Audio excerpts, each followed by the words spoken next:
Sampling method, MS08 Unit 13. What is sampling? Sampling क्या होती है?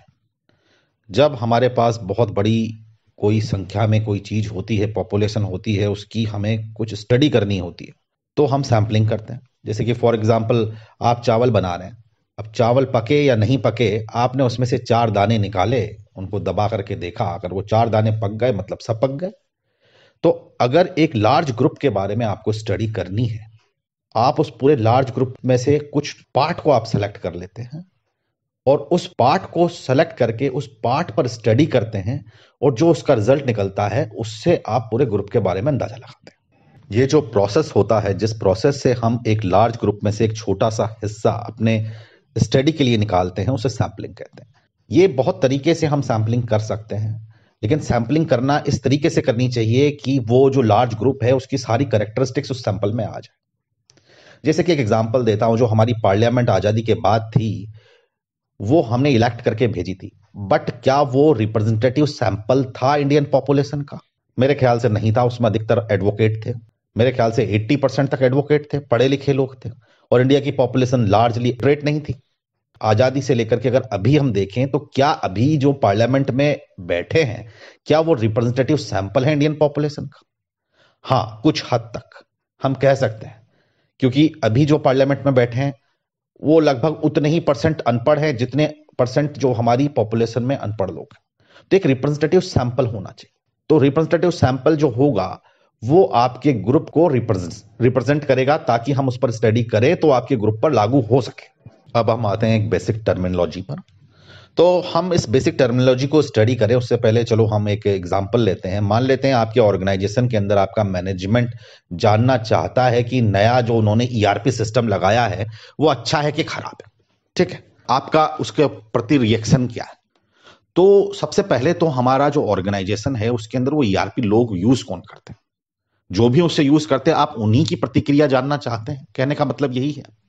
तो ये जो पूरे जो आपका ग्रुप है जिसको आप स्टडी करना चाहते हैं, उसे पॉपुलेशन कहते हैं। और पॉपुलेशन की जिस चीज को आप स्टडी करना चाहते हैं उसे हम पैरामीटर बोलेंगे। तो इस केस के अंदर आप क्या स्टडी करना चाहते हैं? उनका एटीट्यूड टुवर्ड्स ईआरपी। तीसरी चीज सैंपल। सैंपल क्या है? ये जो सारे लोग हैं जो ईआरपी यूज कर रहे हैं, अब इन सारे लोगों का तो आप इंटरव्यू ले नहीं सकते हैं। हो सकता है आपका ऑर्गेनाइजेशन इंडिया के अंदर 6 जगहों पर हो, तो आप चाहेंगे कि मैं कुछ सैंपलिंग ही ले लूं, मैं कहीं कहीं से कुछ कुछ लोगों के इंटरव्यू ले लूं और उनके इंटरव्यू के आधार पर हम मान लेंगे कि पूरे ऑर्गेनाइजेशन में ऐसा ही होता है।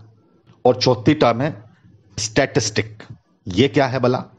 ये जो आपने जो सैंपल लिया है उस सैंपल की जो कैरेक्टरिस्टिक्स हैं, जैसे उसका मीन, मोड, मीडियन, और भी जो भी आप पैरामीटर कैलकुलेट करना चाहते हैं, ये उस सैंपल की कैरेक्टरिस्टिक्स। अब इस सैंपल की कैरेक्टरिस्टिक्स को आप पॉपुलेशन की कैरेक्टरिस्टिक्स कैसे बनाएंगे, वो that is a separate issue. लेकिन आपने जो सैंपल कलेक्ट किया है उस सैंपल के अंदर जो सैंपल की जो कैरेक्टरिस्टिक्स है उसको हम स्टैटिस्टिक बोलेंगे। तो हम सैंपल क्यों लेते हैं भाई? हम ऑर्गेनाइजेशन में सारे लोगों का इंटरव्यू क्यों नहीं ले लेते कि भाई आपको ईआरपी पसंद है कि नहीं है?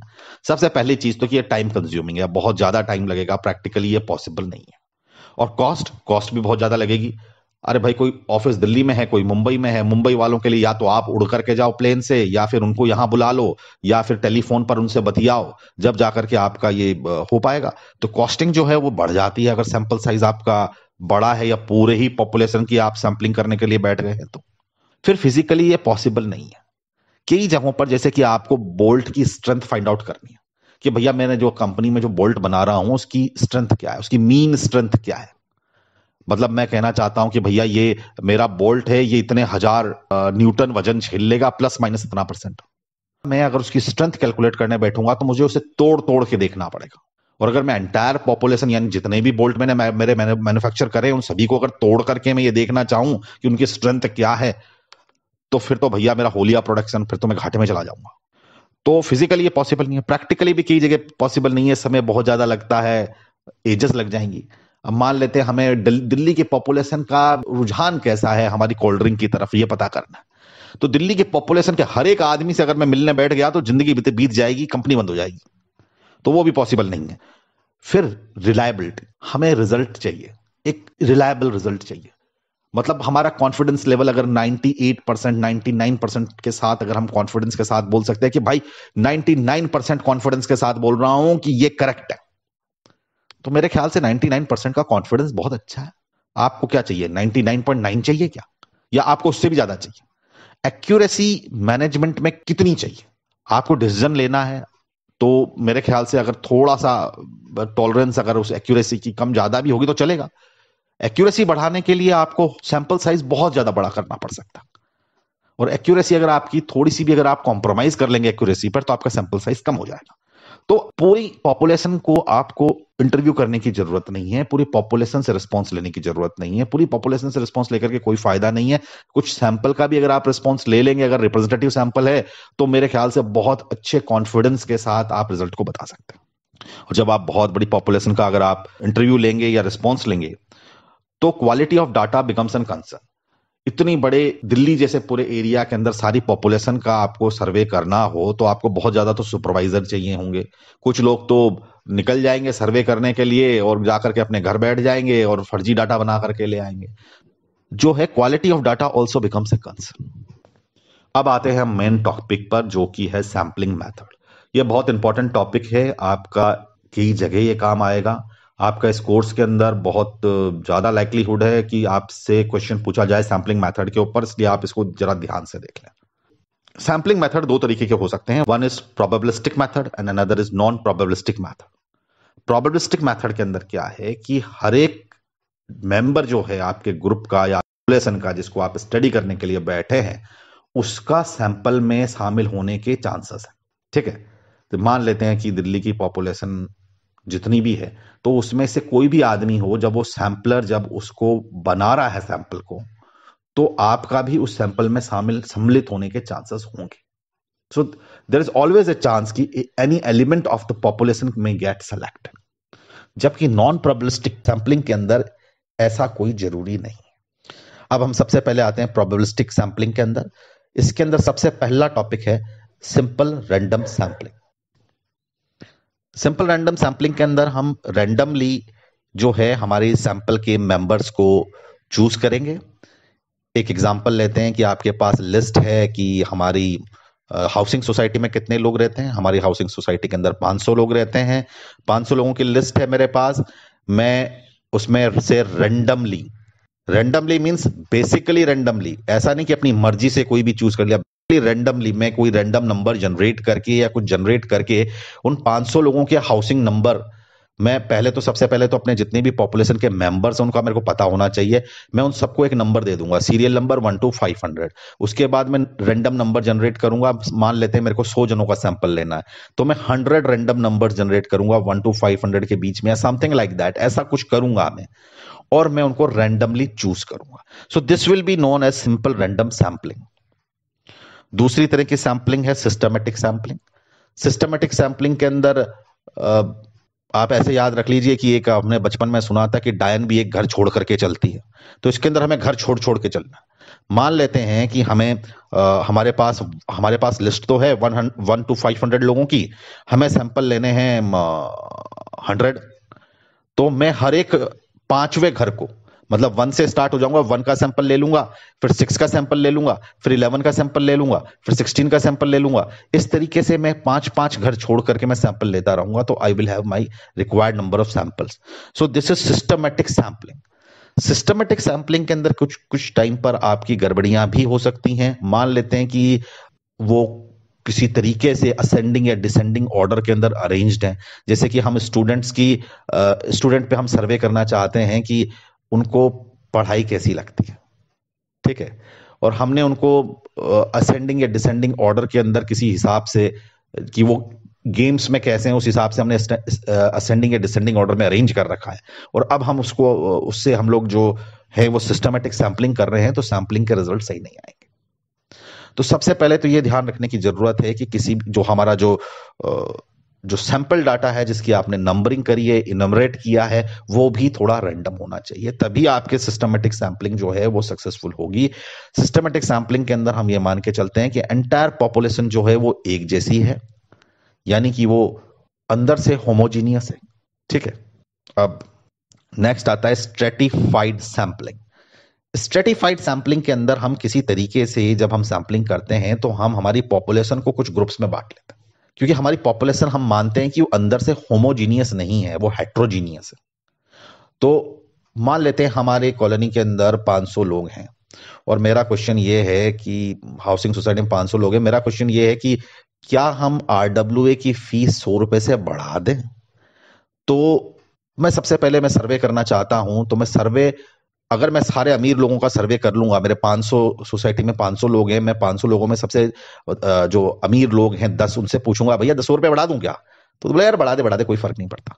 लेकिन अगर मैं जो मेरे जो सबसे गरीब लोग हैं मेरी हाउसिंग सोसाइटी में, उन 10 लोगों से अगर मैं पूछूंगा क्या मैं 100 रुपया बढ़ा दूं, तो हो सकता है वो बोले नहीं यार ये थोड़ा ठीक नहीं है इस टाइम पर बढ़ाना, या उनका रिएक्शन कुछ अलग हो सकता है। तो मेरी सोसाइटी के अंदर मुझे मालूम है कि 2 या 3 टाइप के इनकम ग्रुप हैं, तो ऑफ कोर्स मेरे को फिर मेरी हाउसिंग सोसाइटी के अंदर पहले तो स्ट्रेटिफिकेशन करना पड़ेगा, यानी कि उनको मैं इनकम ग्रुप के हिसाब से डिवाइड करूं, high income, middle income and low income. फिर उनमें से मैं अपने जो है वो सैंपल्स लूं। उनमें से सैंपल हम रैंडम सैंपलिंग कर सकते हैं, उनके अंदर से हम लोग कितने मेंबर्स चूज करें वो हम प्रोपोर्शनल बेसिस पर भी कर सकते हैं, नॉन प्रोपोर्शनल बेसिस पर भी कर सकते हैं। जैसे कि फॉर एग्जांपल कि मेरी कॉलोनी के अंदर अधिकतर गरीब लोग हैं, तो 500 लोग हैं, 500 में से 300 गरीब हैं और 100 मीडियम है और 100 रिच है। तो अब मैं सैंपलिंग करने बैठूंगा और मुझे 100 लोगों का सैंपल लेना है, तो ऑफकोर्स जो सबसे बड़ा साइज जो मैं लूंगा वो मेरे को गरीबों का लेना चाहिए। तो मुझे कम से कम 60 सैंपलिंग जो है, 60 लोगों की सैंपलिंग जो है वो लो इनकम ग्रुप में से करनी चाहिए, 20 जो है मिडिल से करनी चाहिए और 20 मेरे को रिच से करनी चाहिए, और उसके बेसिस पर मेरे को आगे बढ़ना चाहिए। तो आप सबसे पहले स्ट्रेटिफिकेशन कर सकते हैं। स्ट्रेटिफिकेशन करने के बाद स्ट्रेटिफिकेशन के अंदर आप जो है रैंडम सैंपलिंग के थ्रू पिक कर सकते हैं, किसी और सैंपलिंग के थ्रू पिक कर सकते हैं। अब आता है क्लस्टर सैंपलिंग। क्लस्टर सैंपलिंग के अंदर सिंपली मेरे 1 से 500 मेरे लोग हैं मेरी हाउसिंग सोसाइटी के अंदर। मेरे हाउसिंग सोसाइटी के अंदर ब्लॉक बने हुए हैं, मेरे 5 ब्लॉक हैं, block 1, block 2, block 3, block 4, block 5। हर एक ब्लॉक में 100 लोग रहते हैं, तो मैंने क्लस्टर बना लिया है, क्लस्टर है। अब मैं रैंडमली किसी भी 2 ब्लॉक को चूज करके या रैंडमली किसी भी एक ब्लॉक को चूज करके उसका सैंपल कर लेते हैं।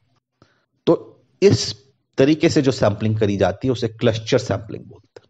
मैं दोबारा से बताता हूं, मान लेते हैं मेरी सोसाइटी के अंदर 500 लोग हैं और मेरे 5 blocks, block 1, block 2, block 3, block 4, block 5। हर एक ब्लॉक में 100 लोग रहते हैं। मैंने पहले तो ब्लॉक बना लिया और रैंडमली मैंने किसी भी एक ब्लॉक को पिक कर लिया और उसके अंदर जितने भी लोग रहते हैं, जो 100 लोग रहते हैं, उन सबसे मैंने क्वेश्चन पूछ लिया और उस ब्लॉक वालों ने जो बोला वही मैंने मान लिया। तो ये हुई हमारी क्लस्टर सैंपलिंग। तो क्लस्टर सैंपलिंग के अंदर और सबसे बड़ा क्वेश्चन ये आएगा कि क्लस्टर सैंपलिंग के अंदर और जो हमने स्ट्रेटिफाइड सैंपलिंग जो हमने पहले देखी उसके अंदर फर्क क्या है। सबसे बड़ा फर्क मैं बताता हूं। पहली चीज, क्लस्टर के अंदर हम ये मान के चल रहे हैं कि पॉपुलेशन जो है वो होमोजीनियस है, ठीक है। यानी कि क्लस्टर के अंदर जो हैं लोग जो हैं, एक क्लस्टर मैंने चूज किया, क्लस्टर यानी कि ब्लॉक ए और ब्लॉक बी, तो मैं ये मान के चल रहा हूं कि हर एक क्लस्टर के अंदर एक जैसे लोग हैं। अगर मान लेते हैं इनकम ग्रुप मान करके चलें, तो इनकम ग्रुप क्लस्टर 1 में और क्लस्टर 2 में एक जैसी, या फिर जितने अमीर क्लस्टर 1 में हैं उतने ही अमीर क्लस्टर 2 में हैं, जितने गरीब क्लस्टर 1 में हैं उतने ही गरीब क्लस्टर 2 में हैं। अगर ऐसा है, होमोजीनियस आपकी पॉपुलेशन है, तो आप क्लस्टर बना सकते हैं, कोई दिक्कत नहीं। और अगर आपकी पॉपुलेशन जो है वो ऐसी नहीं है, तो आपको पहले स्ट्रेटिफिकेशन करना पड़ेगा और स्ट्रेटिफिकेशन करने के बाद आपको उसकी सैंपलिंग करनी पड़ेगी। तो स्ट्रेटिफिकेशन के अंदर आपके एंटायर पॉपुलेशन जो है वो हेट्रोजीनियस है, आपने उसको स्ट्रेटिफाइड किया है और स्ट्रेटा बनाए हैं, अलग अलग आपने कैटेगरीज बनाई हैं, और एक कैटेगरी दूसरी कैटेगरी से अलग है, यानी कि one category is heterogeneous with respect to another category, one strata is heterogeneous to another strata, however within the strata the population is homogeneous. तो ये जो है ये मेजर डिफरेंस है क्लस्टर और स्ट्रेटा का। अब आता है मल्टी स्टेज सैंपलिंग।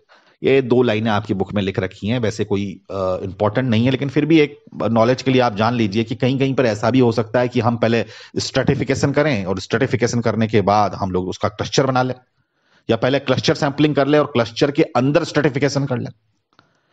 यानी कि मान लेते हैं कि वही हमारी कॉलोनी है यार, 500 लोग हैं और 500 घर हैं, और हमने जो है क्लस्टर बना लिया, block 1, block 2, block 3, block 4, block 5, और रेंडमली एक ब्लॉक को चूज कर लिया, और उस ब्लॉक के अंदर 100 लोग रहते हैं, मैं तो 100 के 100 लोगों की सैंपलिंग करने बैठ गया।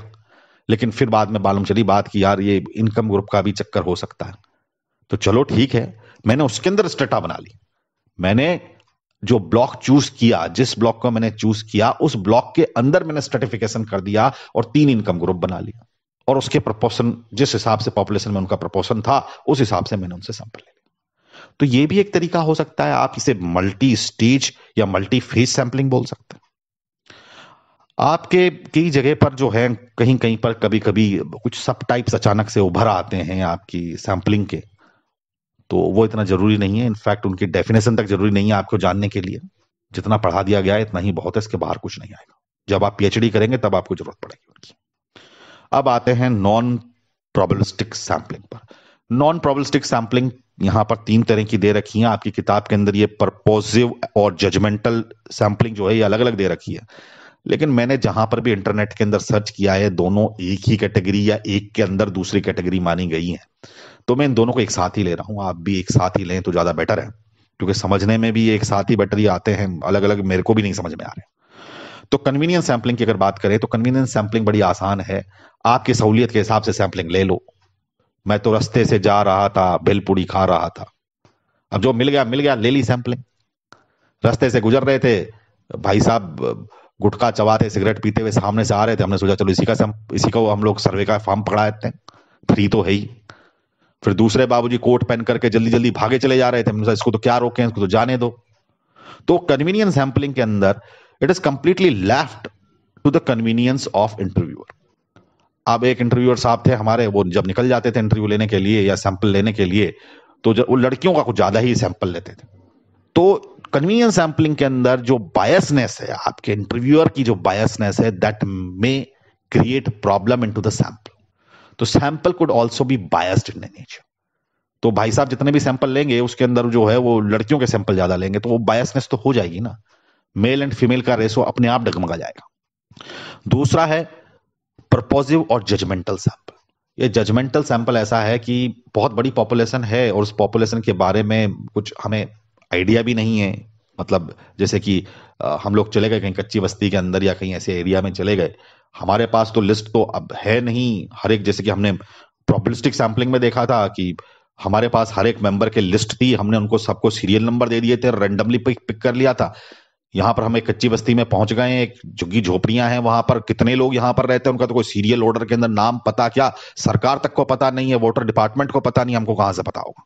तो हमने वहां के सरपंच वरपंच मुखिया लोगों से पकड़ लिया, भैया यहाँ पर अधिकतर लोग कहाँ के हैं? बोले अधिकतर लोग वहां के हैं, वहां काम करते हैं, सबसे ज्यादा वहां रहते हैं। तो वो जो एक्सपर्ट ने जो बोला या एक्सपर्ट की जो ओपिनियन रही, हमने उसके हिसाब से हमारी सैंपलिंग डिजाइन करी। क्लस्टर स्ट्रेटिफिकेशन तो यहां पर होगा नहीं क्योंकि हम प्रोबेबिलिस्टिक कर नहीं रहे, नॉन प्रोबेबिलिस्टिक है, लेकिन फिर भी जो उन्होंने बताया हमने उस हिसाब से हमने सैंपलिंग करी। तो कुछ लोगों को हमने हो सकता है सैंपल से निकाल दिया हो किसी वजह से। तो ये जो रिस्ट्रिक्टिव नेचर की जो सैंपलिंग होती है जिसके अंदर सभी के सम्मिलित होने के चांसेस नहीं होते हैं, वो नॉन प्रोबेबिलिस्टिक सैंपलिंग कहलाती है। अब आता है तीसरा, कोटा सैंपलिंग। अब कोटा सैंपलिंग ऐसी है कि कर तो हम नॉन प्रोबेबिलिस्टिक सैंपलिंग रहे हैं, लेकिन हम चाहते हैं कि किसी तरीके से नॉन प्रोबेबिलिस्टिक कर ले, यानी कि कन्वीनियंस वनवीनियंस टाइप्स ऐसी टाइप की हम लोग कर ले। हमारे पास लिस्ट तो है नहीं, प्रॉपर कच्ची बस्ती के अंदर जाकर के खड़े हो गए हम लोग, तो प्रोबेबिलिस्टिक तो हो नहीं पाएगी, नॉन प्रोबेबिलिस्टिक ही करना पड़ेगा। तो नॉन प्रोबेबिलिस्टिक हम करने के लिए बैठे हैं, तो थोड़ा अंदाजा ले लिया हमने कि इस पॉपुलेशन के अंदर हिंदू कितने, मुस्लिम कितने हैं, क्रिश्चियन कितने हैं, सिख कितने हैं। तो भाई साहब ने किसी ने अंदाजा दे दिया कि नहीं, हम अधिकतर जो है इसके अंदर है ना इतना परसेंट ये हिंदू है, इतना परसेंट ये है। अब हमको पता करना है कि कितना किसका कितना वोट जाएगा, कौन कौन से को जाएगा। तो हम उस हिसाब से फिर जो है हम वहां पर जाकर के हम सर्वे कर सकते हैं कि आपका रुझान कौन सी पार्टी की तरफ है, आप किसको वोट देना चाहेंगे, आपकी निगाह में कौन सा अच्छा लीडर है, टाइप इस तरह के क्वेश्चंस हम तब पूछ सकते हैं। तो हमें जो प्रपोर्शन बताया गया रिलीजन वाइज, तो हम उसी हिसाब से जो हमारा जो सैंपलिंग का जो हमारा कोटा है, जैसे कि हमें 100 सैंपल लेने हैं, और अगर किसी ने बोला कि 60% यहाँ पर हिंदू हैं, तो हम 60% सैंपल जो है अपने हिंदू का रखेंगे, सो दैट कि किसी तरीके से हमारा सैंपल जो हो पॉपुलेशन का रिप्रेजेंटेटिव हो। कर तो नॉन प्रॉब्लिस्टिक रहे, लेकिन फिर भी हम चाहते हैं कि हम थोड़ा ईमानदारी से करें, तो फिर हम लोग फिर कोटा सैंपलिंग पर आ जाएंगे। इसी के साथ ये सैंपलिंग का चैप्टर खत्म होता है। Thank you.